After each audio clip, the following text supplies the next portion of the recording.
Today we will see different ways in which resistors can be connected in a circuit.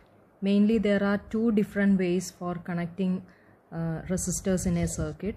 The first way in which we can connect the resistors is known as series connection, and the second way is parallel connection. So we will see how the resistors are connected in series and how resistors are connected in parallel in a circuit, and how the current and voltage will behave when resistors are in series and parallel combination. And also we will see total resistance or effective resistance when they are connected in series and when they are connected in parallel. First we'll see how to connect the resistors in series way.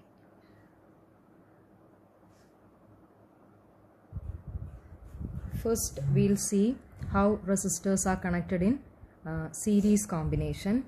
So when resistors are connected, let us suppose that we have three resistors, R1, R2 and R3.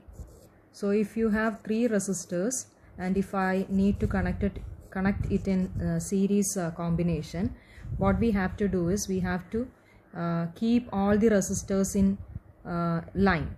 Okay, that is first resistor, then second resistor, then third resistor. So all of them are in a straight line, or it should be in line with each other. So R1, R2 and R3, like we are holding the hands to form a chain like structure, and the cell should be connected in this way.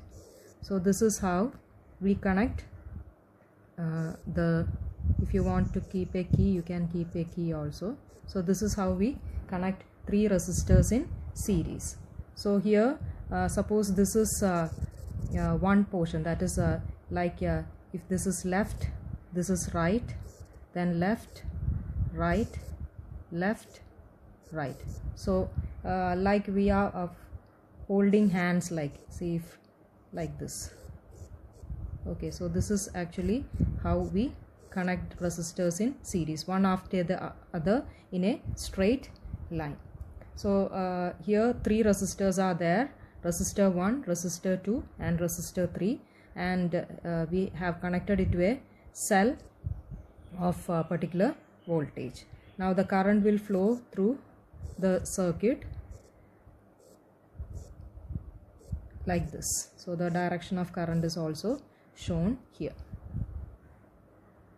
When you look at the circuit, we could see that the same amount of current will be flowing through R1, R2, R3, and the same current is coming back to the cell, isn't it? So for a series circuit, the current flowing will remain same. That is, the current flowing through the resistor R1 will be same as current flowing through resistor R2, and will be same as current flowing through R3. So in a series combination, the current flowing through all the resistors will have the same value. You just imagine that, I have told you earlier also, you imagine that current is water. Suppose water is flowing through a pipe. Okay, and if there is any obstruction in between, let first obstruction be R1, second obstruction be R2 and third obstruction be R3. Maybe we have a narrow pipe at R1, R2 and R3. But when water is flowing, you could see that the same water will be flowing through the first narrow tube, the second narrow tube and the third narrow tube, and the same water will be coming from the third tube also. That means current which is flowing through each of the resistors will be same, no matter whatever be the value of R1, R2 and R3. So for series combination, current flowing through all the resistors in series will be having same value. Now when you look at the case of voltage is actually calculated across these 2 points. So I can name it as A, B, then let it be C, and this point be D.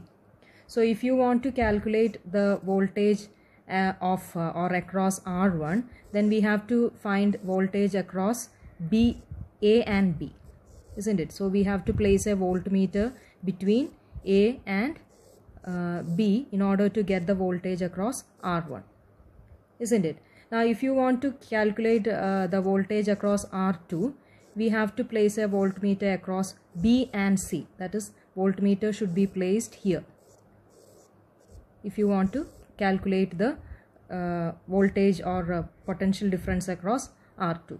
Now if you want to calculate the potential difference across R3, then voltmeter should be placed across C and D. So it is two different other points, isn't it? So voltmeter should be placed here. So in each of the cases you will see that voltmeter reading will be different. That is, voltmeter reading across R1 will be different from voltmeter reading across R2, and it will be different from voltmeter reading across R3. That means voltage which is being dropped across R1 will be different from voltage across R2, will be different from voltage across R3. That means when resistors are connected in series, voltage across each of the resistors will be different depending upon the value of the resistor which we have been used. Okay, so two important points are there. When resistors are connected in series, the current across all the resistors will be same, and voltage across each of the resistors will be different, because you know that voltage is potential difference between any 2 points. So here for the first case it will be the potential difference across A and B. Second resistor, it will be across B and C. So the points are actually different. So the voltage across those A and B point will be different from voltage across B and C point, and the voltage across that will be different from C and D points. So potential difference or voltage across each of the resistors will be different when resistors are connected in series. So here the picture is given, the circuit is given once more. So the total voltage which we have given is V, that is the EMF of the cell, and V1 is actually the voltage across or potential difference across R1, first resistance, and V2 is the potential difference across R2, and V3 is the potential difference across R3. So all the potential difference or voltage across each of the resistors are different, and we have the same current. So current is same for all the resistors. Now in order to find the total resistance of the circuit, we can derive it very easily. That is total voltage, that is the battery EMF of the cell, that will be what? V1 plus V2 plus V3. That is whatever voltage is there for R1, R2 and R3, if you add all of them together, you get the total voltage V.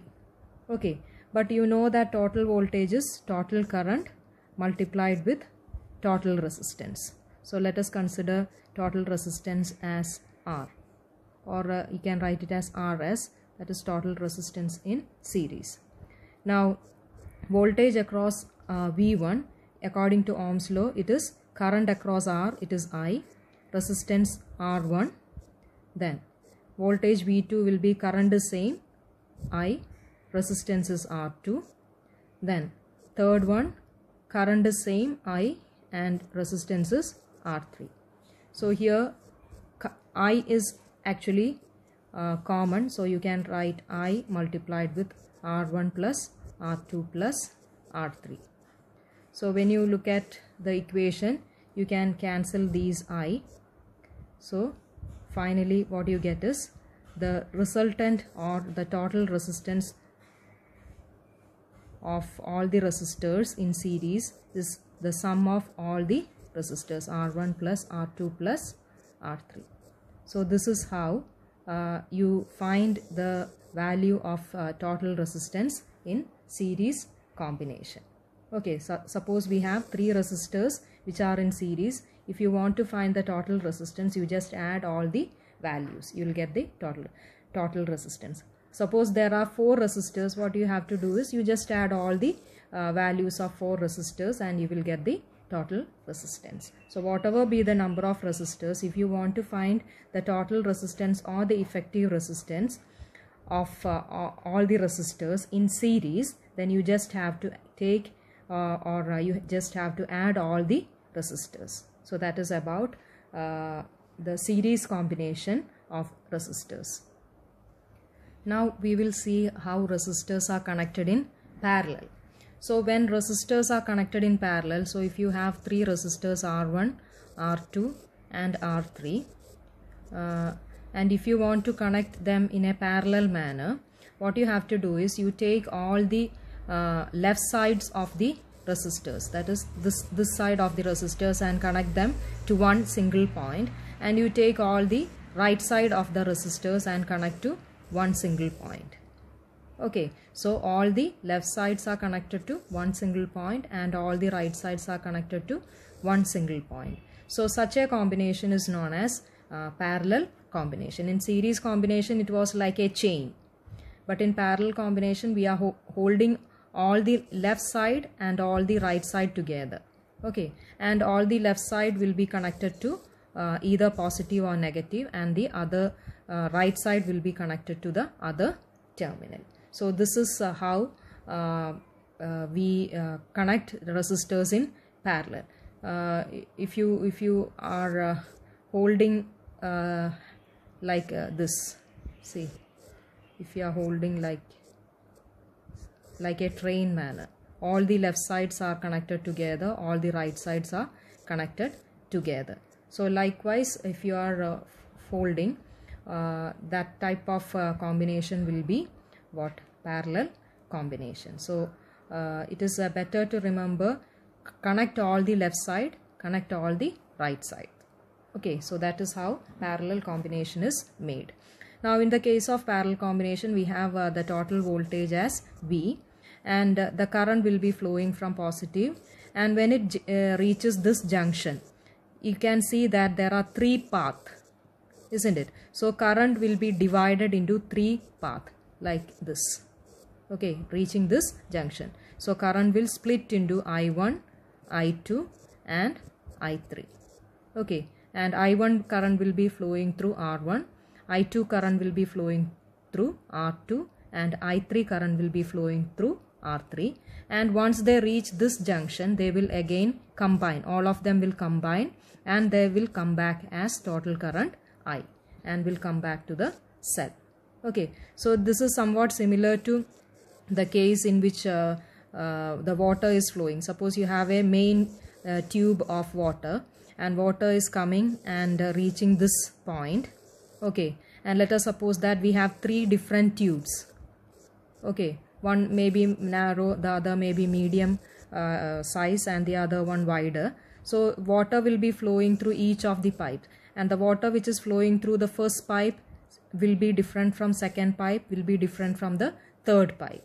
Okay, so different water will be flowing through each of the pipes, and after coming, that is after the at the other junction, that is when they are coming back, they will join, all the water will join together and will come back to the tank. Okay, so similarly the current also, it reaches the junction, till there it will be the total current I. On reaching the junction, the current will split into three. I1 current will be flowing through R1, I2 current will be flowing through R2, and I3 current will be flowing through R3. And after that they will join back, and the total current I will be coming back to the cell. So in a parallel combination, what you have to keep in mind is current will be different. That is, each of the resistor will be having different amount of current. Okay, now when you look at the case of potential difference here will be calculated across this point A and B, because cell is connected across A and B. So the potential difference will be calculated across A and B. So if you calculate the potential difference voltage across R1, so you will be placing the voltmeter across which point? A and B itself, because if I place a voltmeter across A and B, I can measure the voltage across R1, isn't it? Now if I that will be, voltage will be VAB, voltage across R1 will be VAB. Now if I want to calculate the voltage across R2, how will I do? I will place the voltmeter across these 2 points, isn't it? That point is also AB. So that means voltage is VAB itself. Now if you want to calculate voltage across R3, how will you place the voltmeter? We will place the voltmeter at A and B itself, isn't it? Because I need to measure the voltage across R3. So one point of R3 is connected to A and the other point is connected to B. So when you place, you'll get voltage across AB itself. So in a parallel combination, you can see that voltage across each of the resistor will be same. Okay, so in parallel combination, current will be different for different resistors and voltage will be same for all the resistors. Whereas in series combination, it is just the reverse. That is, voltage will be different for different resistors and current will be same for all the resistors. So that is the main point to be kept in mind. So in parallel combination, we can write current will be different. Okay. Now we can also write that current, since current is different, total current I will be equal to the individual current, that is I1 plus I2 plus I3, isn't it? Now from Ohm's law, we know that current I is equal to V by R, V upon R. So here total voltage is V, let total resistance be RP, parallel combination. So I am just giving RP as the total resistance. So for individual cases, I1 we can write it as V, voltage is same, so V divided by resistance is R1. Then I2, there also voltage across R2 is same as V, then resistance is R2. And for I3, V divided by R3. So here we have taken V because all the voltage are same. For parallel combination, voltage across all the resistors are same. Now in order to, you can see that here the voltage is common, so I am going to take it outside. So 1 by R1 plus 1 by R2 plus 1 by R3, or you can cancel the voltage here, sorry, here RP, resistance. So we could write that 1 by RP, that is 1 by total resistance, is equal to 1 by R1 plus 1 by R2 plus 1 by R3. That is, if 3 resistors are in parallel, then if you want to find the total resistance or effective resistance, you can use this equation, that is 1 divided by total resistance is equal to 1 divided by R1 plus 1 by R2 plus 1 by R3, where R1, R2 and R3 are in parallel. Okay, after finding this, you find the reciprocal, that is, you take the reciprocal, then you will get the total resistance RP. Okay, what we get here is the reciprocal of total resistance. So once you get the value, you have to again take the reciprocal so that you get the total resistance. So we are not directly finding the total resistance using this equation. We get only the reciprocal of the total resistance. So that is how we calculate. So total resistance when in series, that is when resistors are connected in series, can be found out as, simply add R1 plus R2 plus R3 plus etc etc. Whatever be the number, you can add them to get the total resistance. Now if you want to find the total resistance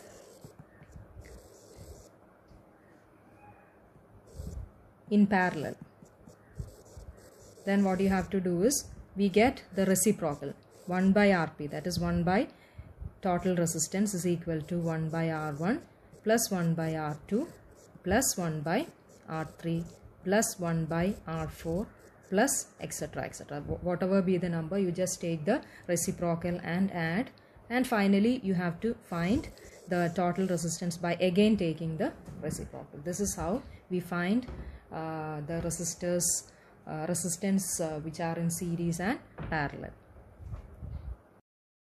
In the coming classes, we will do certain circuits with both series and parallel combination and some numericals related to the series and parallel combinations. So that we will do in the coming classes.